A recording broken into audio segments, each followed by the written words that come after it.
Salut tout le monde, alors ici nous nous trouvons à Sainte-Rose avec monsieur Rodi Tolassi et il est à côté des Gilets jaunes. Donc comme vous voyez, on continue à faire signer la charte avec le collectif Constitution Justice pour Guadeloupe Gilets jaunes et le collectif Nous Citoyens. Donc après avoir discuté avec monsieur Tolassi, on va vous laisser voir ce qu'il en est, va-t-il signer ou pas? Et bonjour, donc oui, je suis avec Rodi. Alors, je tiens à m'exprimer sur beaucoup de questions qui nous ont été posées.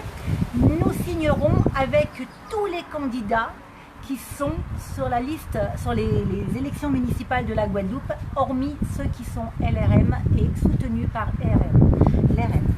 Donc là, nous sommes avec le Rassemblement national. Ils font partie du paysage politique de la Guadeloupe, de la France, et nous sommes pour la démocratie et nous sommes surtout en colère, les Gilets jaunes, contre ce gouvernement qui est représenté par M. Macron, l'ARM, de La République en marche. Donc on n'a aucun problème avec les autres partis politiques.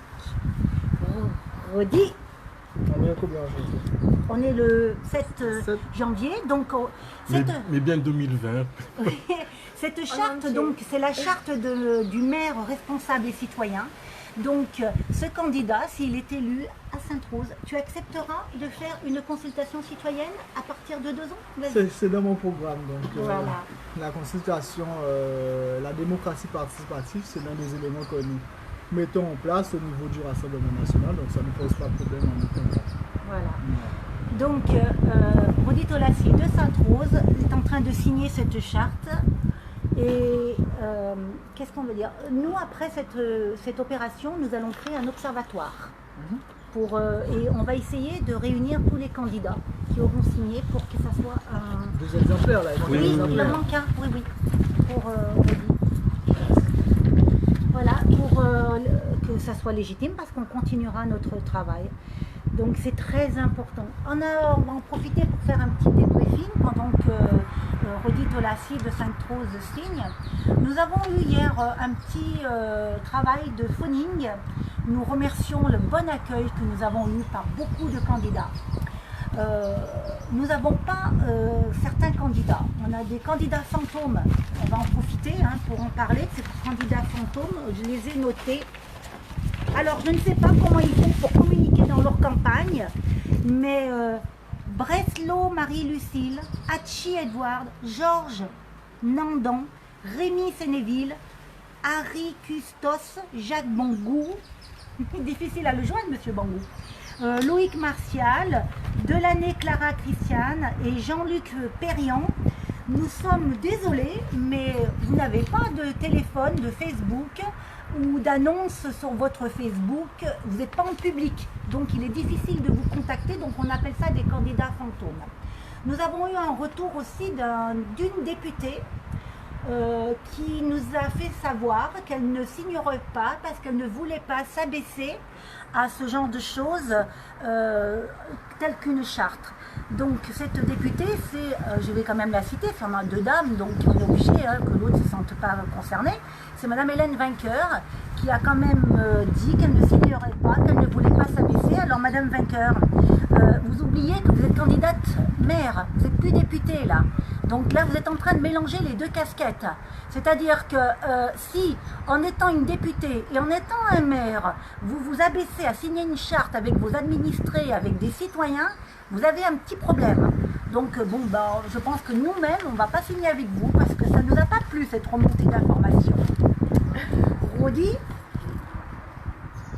c'est bon? C'est bon? Il faut se rappeler quand même que Rodi, c'était obligatoire. Cette signature, pour moi, j'y voyais... pas d'obstacle parce qu'il a l'âme du gilet jaune, on le sait, on nous a vus, donc vous savez que moi j'étais un partisan, mais lui représentait un parti politique, mais par contre on est dans le même esprit, il faut bien changer quelque chose, ça va pas en France, et chez nous, tu as vu tout ce qu'il y a, on ne sait pas comment ça va finir toute cette histoire, mais ça va... C'est mal parti là, 2020. C'est clair. Et t'as vu, on parle même d'une guerre mondiale avec l'Iran. Qu'est-ce que t'en penses? Je pense pas qu'il y aura une guerre mondiale. L'Iran n'a pas les reins solides pour le faire, à moins qu'il y ait certains pays qui le suivent. Je pense pas, ça n'ira pas bien loin. Et ce qu'on peut dire, c'est que Trump a pris sa décision, il y a Oui. ceux qui ne prennent pas de décision, il a pris sa décision, on peut être d'accord ou pas, mais au moins lui il parle moins, il agit un peu plus, donc ce qui permet d'avoir ce qu'on a aujourd'hui. Mais il faut respecter lorsqu'un pays puisse prendre des décisions aussi fortes et qu'ils ont le courage de le faire alors que d'autres pays ne le font pas. Tu vois, c'est quelque chose que dans le référendum d'initiative citoyenne en toute matière, c'est quelque chose où moi-même, puisqu'on a fait des sondages, où je trouve que quand c'est sur la guerre, là peut-être, je ne sais pas si on peut solliciter le peuple à ce genre de décision quand c'est la géopolitique. Tu vois? Est-ce qu'on aura le temps? C'est vrai, t'as raison. Il a raison. Et le peuple n'a pas tous les éléments en main. C'est ça, donc Il y a les il y a- dossiers secret défense, on ne sait pas qu'est-ce Voilà. que l'autre a, qu'est-ce qu'il prépare, etc. Donc il y a des décisions qui doivent rester. c'est des sujets où je suis partisante, on va dire, dans le référendum d'initiative citoyenne en toute matière. Sur ces sujets-là, je pense que parfois on ne peut pas être soumis à un référendum parce que ça serait peut-être mal géré, quoi. On pourrait mal gérer une crise. Ben merci, parce que là on doit partir maintenant donc pour des haies. Au revoir. Au revoir. Au revoir.